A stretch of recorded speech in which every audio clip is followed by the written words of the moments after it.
Assalamualaikum warahmatullahi wabarakatuh. Selamat berjumpa kembali dengan channel Husnul Mufid. Kali ini saya akan membahas tentang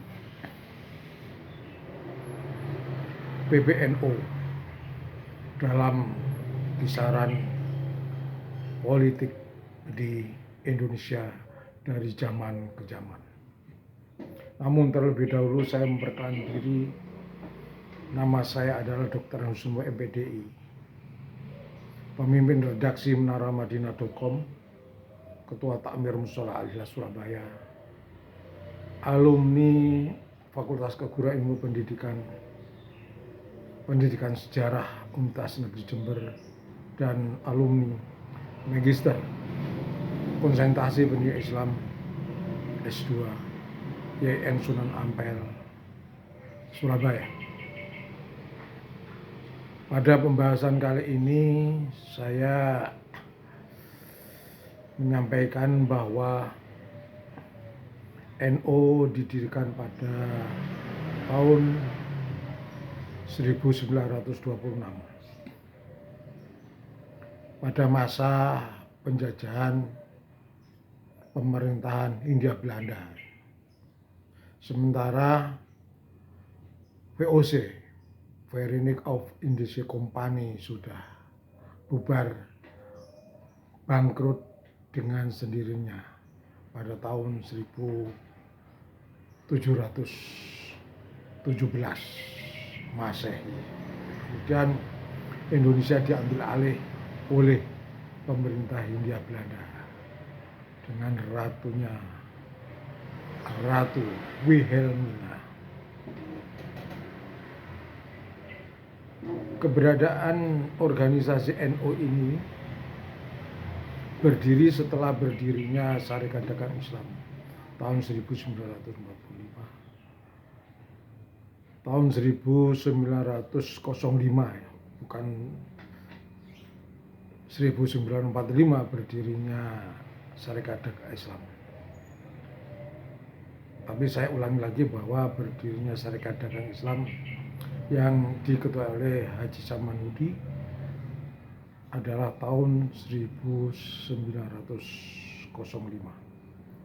Kemudian disusul dengan berdirinya Perserikatan Muhammadiyah tahun 1912. Kemudian menyusul berdirinya NU tahun 1926. Berdirinya NU ini berdasar pada kegiatan sosial, karena Belanda tidak mengizinkan NU dalam koridor kegiatannya adalah kegiatan politik, tetapi adalah koridor pendidikan, sosial, dan keagamaan. Pada masa pemerintahan Hindia Belanda, NU ini gencarnya melakukan upaya kegiatan pendidikan, sosial, dan keagamaan.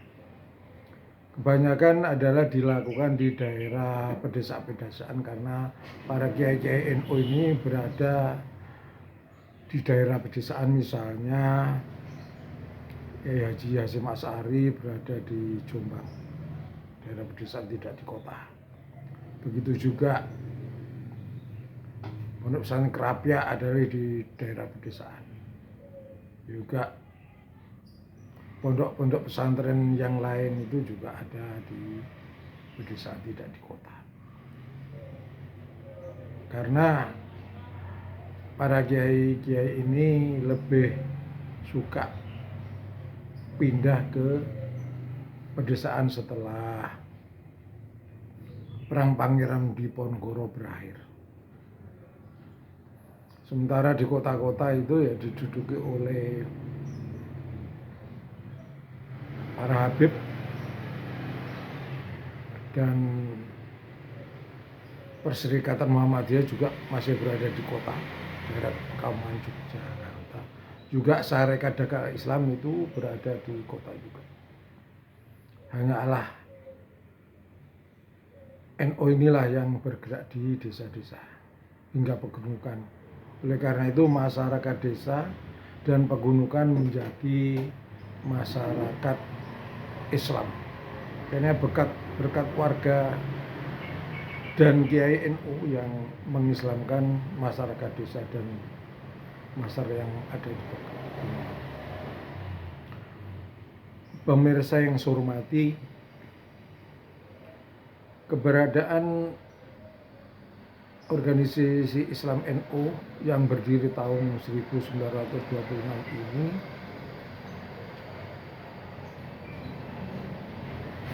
diurus oleh pengurus besar Nahdlatul Ulama yang dikomandani oleh Hadrat Syekh Kiai Hasyim Asy'ari bersama para kiai-kiai yang lain. Meskipun gerakannya bersifat sosial, pendidikan di pesantren, dan dakwah-dakwah Islam di pelosok desa, tetapi pengurus PBNU ini menggunakan politiknya tidak politik praktis tapi politik kebangsaannya. Kenapa politik kebangsaan? Karena ini lebih mengutamakan bahwa gerakan-gerakan politik kebangsaan ini adalah politik yang lebih baik. Karena selama ini perjuangan umat Islam pada masa zaman Diponegoro dengan menggunakan senjata keris, pedang, kalah. Juga pada masa Kerajaan Mataram, pejuang-pejuang Islam, para kiai itu juga menggunakan senjata juga kalah. Karena terbukti ada sekitar 6.000 para kiai itu dibunuh oleh Amangkurat I, putra dari Sultan Agung. Nah, dari pelajaran ini maka gerakan-gerakan PBNU menggunakan gerakan politik kebangsaan. Hal ini diperlihatkan pada PBNU tidak mau bekerja sama dengan Belanda, dalam artian tidak mau menerima bantuan sepeser pun dari pemerintah Hindia Belanda. Pada waktu itu Van der Pas itu juga mau memberikan bantuan kepada NU yang berdiri di Surabaya, dan Van der Pas merupakan gubernur Jatim pertama, gubernur Jawa Timur pertama pada zaman pemerintah Hindia Belanda, tidak mau. PBNU tetap berjalan sesuai dengan koridor keagamaan, koridor politik. Jadi kegiatan muktamar dibiayai sendiri oleh para kiai-kiai. Pada waktu itu para kiai adalah sangat ikhlas dalam berjuang. Anggota dari PBNU itu semuanya adalah para kiai dan para santri NU pada awal-awal berdiri. Gerakannya pun di masyarakat menggunakan cara-cara yang Islami, cara-cara yang moderat. Kalau Belanda itu tidak mau ingin orang-orang Islam berkumpul dalam satu majelis, khususnya para kiai, tapi para kiai mengadakan kegiatan, misalnya kalau ada masyarakat yang meninggal dunia maka mereka mengadakan tahlil. Nah, dari tahlil ini mereka berkumpul. Nah, gerakan-gerakan ini yang semakin menguatkan pada posisi umat Islam, khususnya dari Wahid Nadim Oleh karena itu dalam waktu singkat Jamiah Nahdlatul Ulama yang berawal dari Surabaya kemudian menyebar seluruh Jawa Timur, Madura, Jawa Barat, Jawa Tengah, sampai ke Kalimantan, sampai ke Sumatera. Ini menyebar dalam waktu singkat. Dari tahun 1926 kondisi PBNU sangat kuat sekali. Pada masa Belanda itu PBNU menjadikan sebuah pengurus yang disegani oleh Belanda. Belanda tidak berani berbuat semena-mena terhadap pengurus PBNU karena pengurus PBNU memang tidak mau menerima bantuan kepada Belanda. Nah, Belanda yang selama ini suka menyuap bangsa Indonesia sehingga bisa menjadi pengkhianat. Nah, ketika dia mau memberi bantuan kepada pesantren yang didirikan oleh ulama-ulama, tidak mau. Belanda merasa kagum, ini kok tidak mau dibantu, sementara yang lainnya kan dibantu. Misalnya majelisnya para habib dibantu bersedia, masjidnya para habib dibantu bersedia. Tapi untuk NU itu tidak mau, khususnya para pengurus PBNU. Karena apa? Karena memang pengurus PBNU pada saat itu dari tahun 1926 sampai 1942 ini pengurusnya kaya-kaya. Mereka pekerjaannya berdagang, sehingga ekonominya juga kuat. Berdagang tembakau, berdagang kuda, berdagang trek, berdagang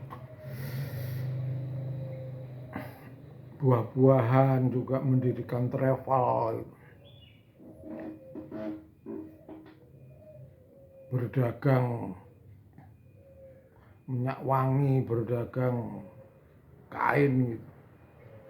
Jadi pada masa itu pengurus PBNU itu ekonominya sangat kuat, kaya-kaya gitu. Kiai Haji Hasan Gipo itu juga seorang pedagang, sudah. Kiai Hasyim Asy'ari itu juga seorang pedagang. Selain itu juga punya lahan sawah yang cukup luas, juga bertani. Dengan demikian tidak mau mengeluh kepada Belanda. Kondisi inilah yang menjadikan Belanda sangat perhitungan terhadap pengurus PBNU, dan pengurus PBNU sangat berwibawa. Belanda tidak berani semena-mena terhadap para kiai ketika pada masa ini WOC. Belanda tidak mau, tidak ingin meniru WOC. Jadi PBNU saat itu sangat disegani oleh pemerintah Hindia Belanda. Pengajian pun dibayai sendiri. Mendirikan musola, masjid, pesantren dibiayai sendiri tanpa ada bantuan. Begitu juga ketika pemerintah Hindia Belanda itu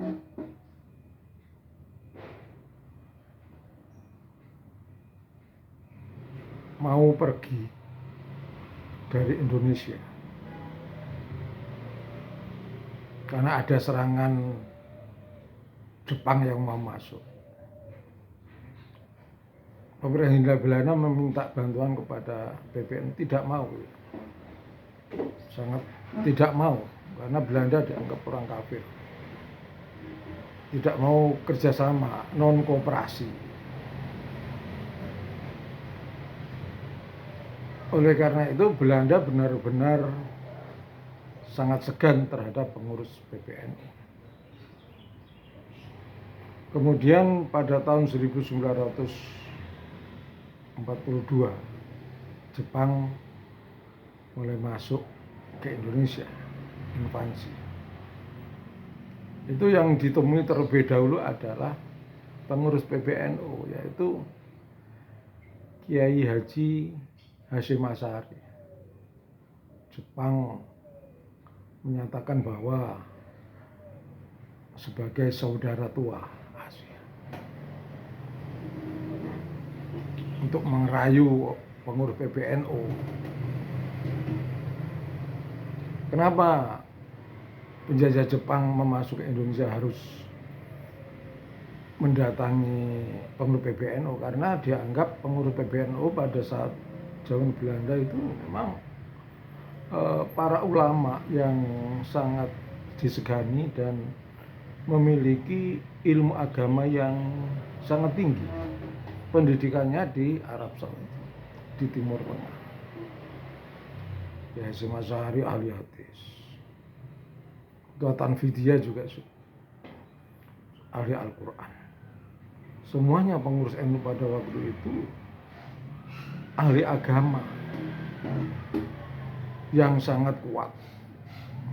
Dasar-dasar agama sangat kuat. Dan dasar-dasar ekonominya pun juga sangat kuat. Oleh karena itu sekali saya katakan Jepang masuk ke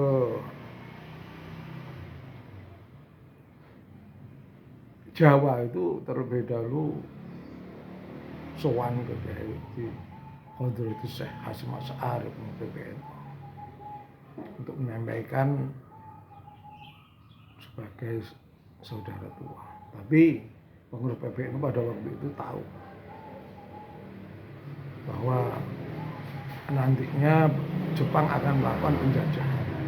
Ya memang betul, pada akhirnya faktanya Jepang melakukan penjajahan terhadap Indonesia. Ketika Jepang memaksakan diri bahwa seluruh bangsa Indonesia, Jawa, Sumatera, Kalimantan, Irian, NTB, suruh menghadap ke matahari, ke timur, Sikrai namanya. Pengurus PBNU tidak mau. Kiai Hasyim Asy'ari tidak mau. Karena itu hukumnya haram. Nah, inilah keberanian pengurus PBNU menyampaikan kebenaran, tidak menjual akidah.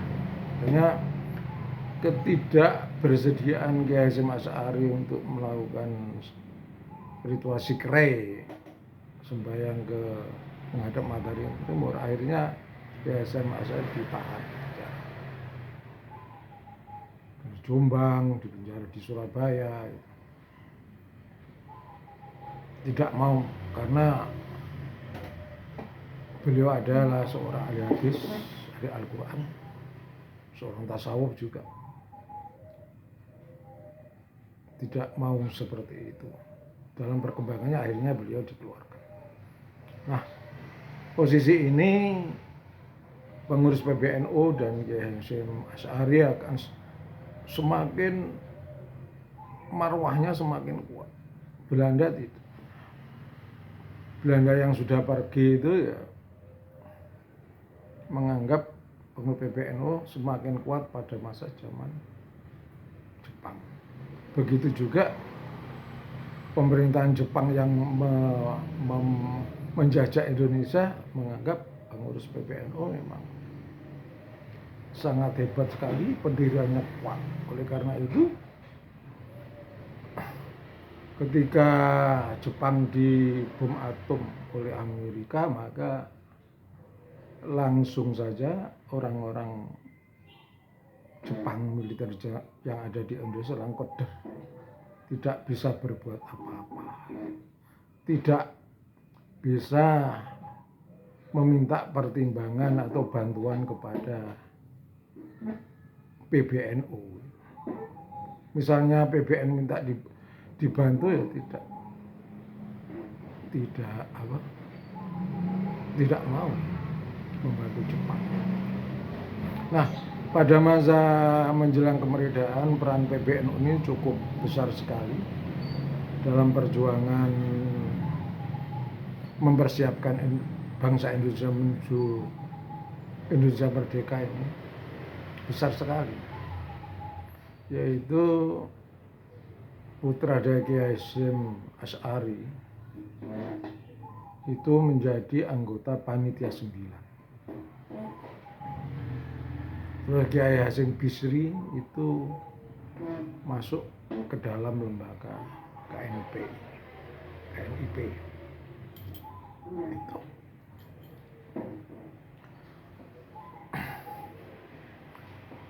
Ini pengurus-pengurus PBNU semakin kuat marwahnya karena punya peran terhadap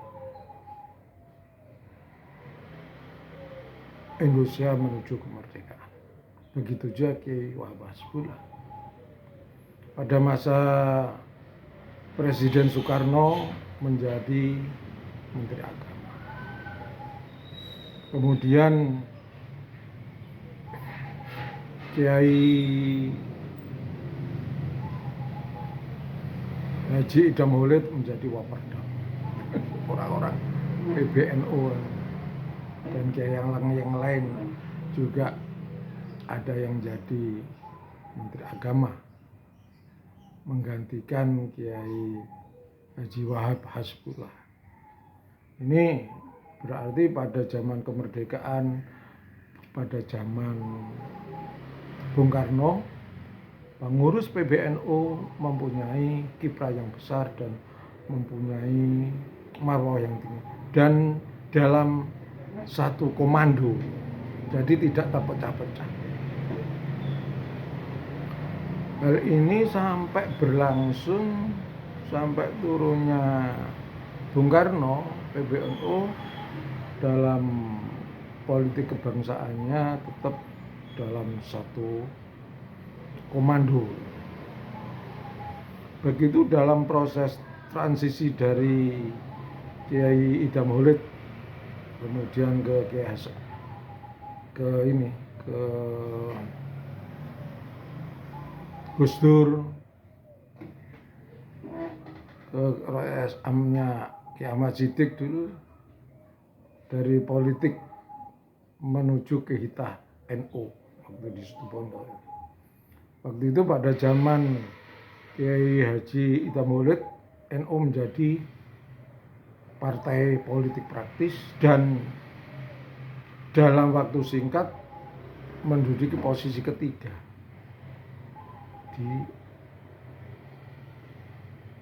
di arena politik Indonesia. Jadi pada waktu itu ada 4 besar partai politik, yaitu pertama PNI, kedua Masyumi, ketiga NU, dan keempat adalah PKI.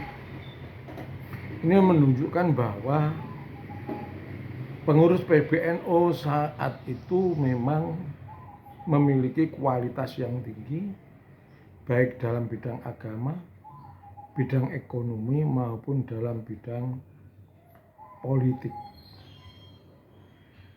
Dari Kiai Hasyim Asy'ari sampai pada masa Gus Dur pun, politik NU, politik PBNU dalam kondisi satu komando, tidak terpecah belah pada masa Kiai Hasyim Asy'ari, Kiai Hasyim Idam Maulid, Kiai Haji Abdurrahman Wahid, juga pada masa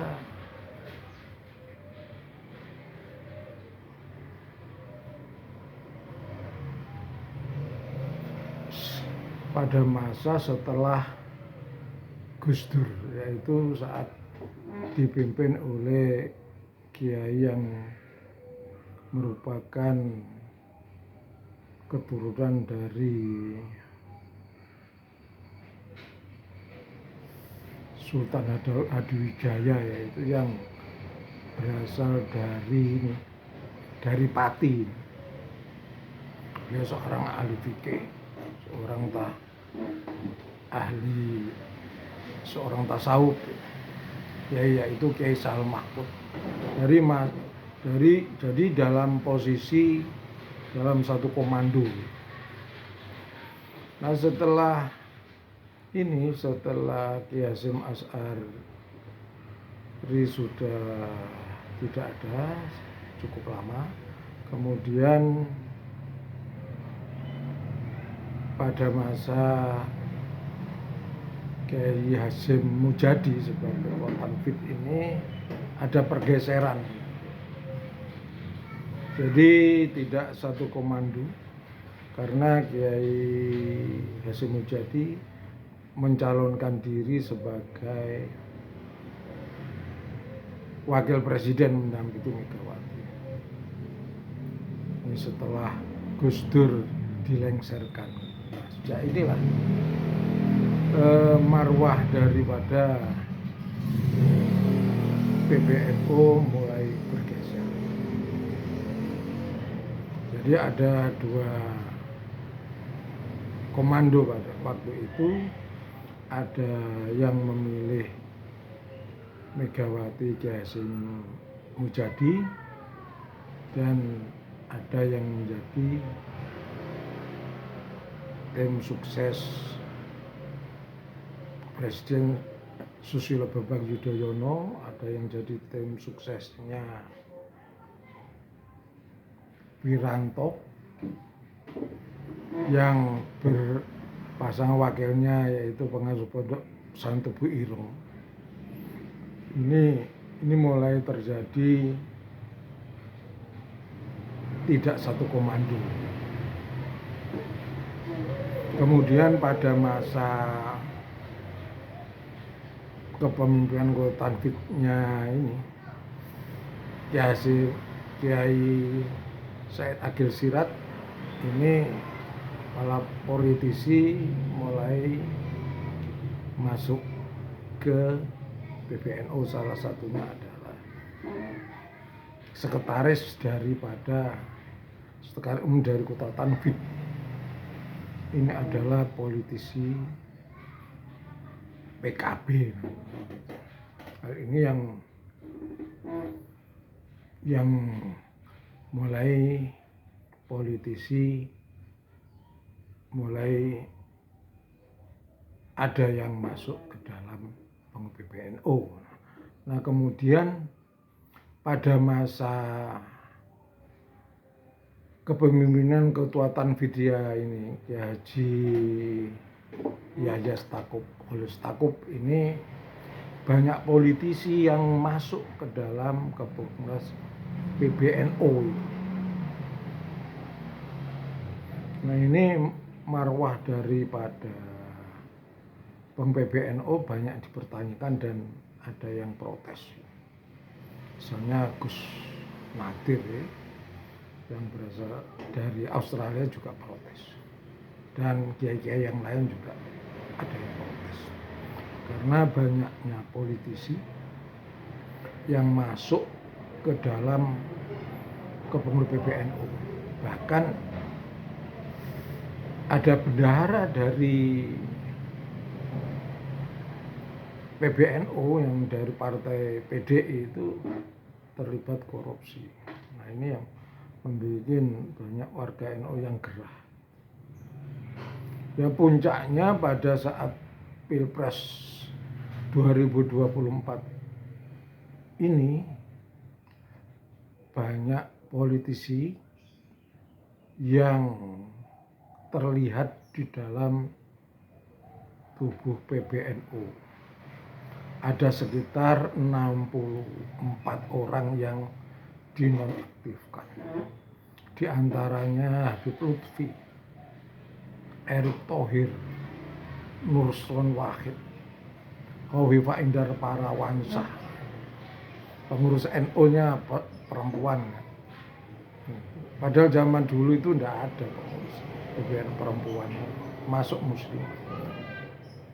Jadi banyak lagi politisi-politisi yang masuk jadi kepengurusan di PBNU dalam kepemimpinan Kiai Stakuf dinonaktifkan. Padahal waktu pencalonan menjadi PBNU dulu Kiai Haji Yahya Stakuf menyatakan bahwa PBNU akan steril dari politisi. Tapi faktanya seperti ini dan terbukti banyak politisi yang berada di PBNU dan menjadi pengurus, sehingga banyak yang memprotes hal semacam ini. Oleh karena itu, untuk kedepannya PBNU harus benar-benar steril dalam kegiatan politik praktis, tetapi dalam koridor politik kebangsaan. Kalau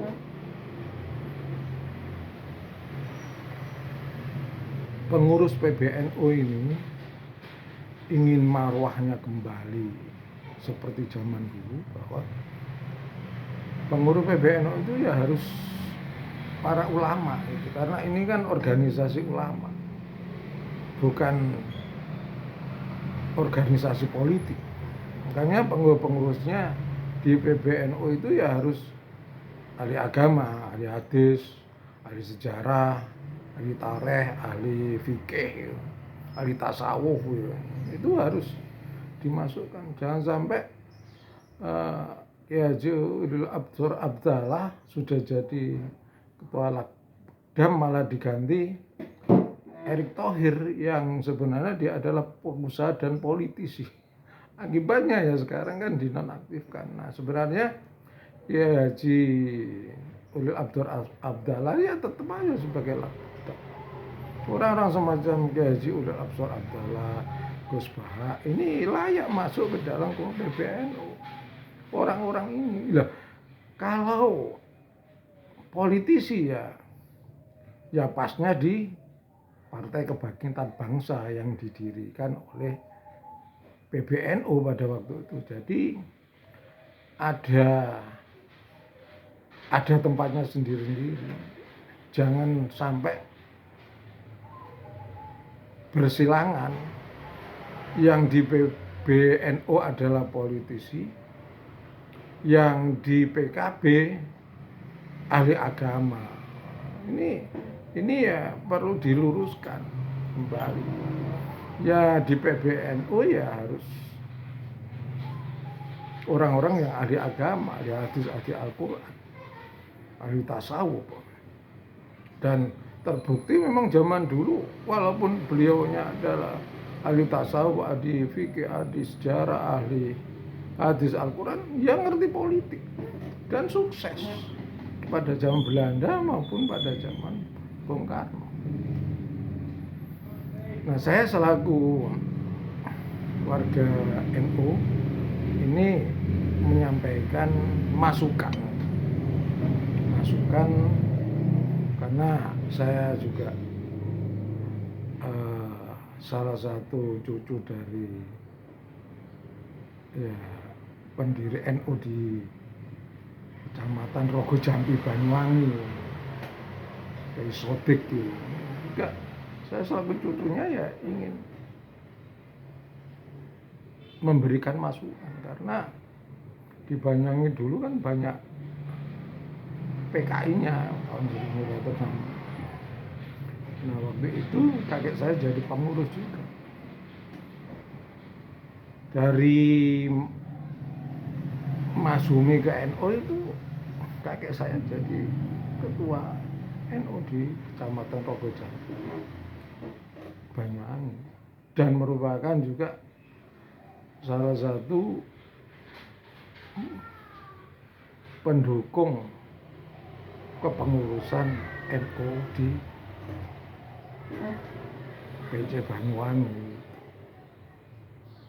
Oleh karena itu sekali lagi saya ini memberi masukan kepada pengurus PBNU yang saat ini, bukan memberikan kritikan atau hujatan, tetapi sebagai masukan agar marwah PBNU tetap seperti pada zaman Kiai Hasyim Asy'ari, pada zaman Kiai Haji Idam Khalid, pada zaman Gus Dur, pada zaman Kiai Haji Sahal Mahfud. Pemirsa yang saya hormati, inilah penyampaian saya PBNU dalam lingkaran politik ditinjau dari sejarah, karena saya sendiri adalah telah mempelajari sejarah selama 10 tahun di Universitas Negeri Jember itu.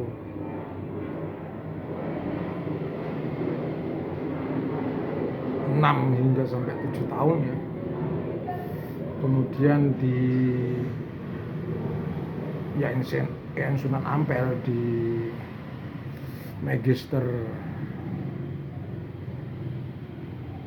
Pendidikan Islam selama 3 tahun, dan di situ juga ada 50% tentang pelajaran sejarah Islam. Pemirsa yang saya hormati, terima kasih atas perhatiannya. Wallahul muwaffiq ila aqwamit thoriq. Wassalamualaikum warahmatullahi wabarakatuh.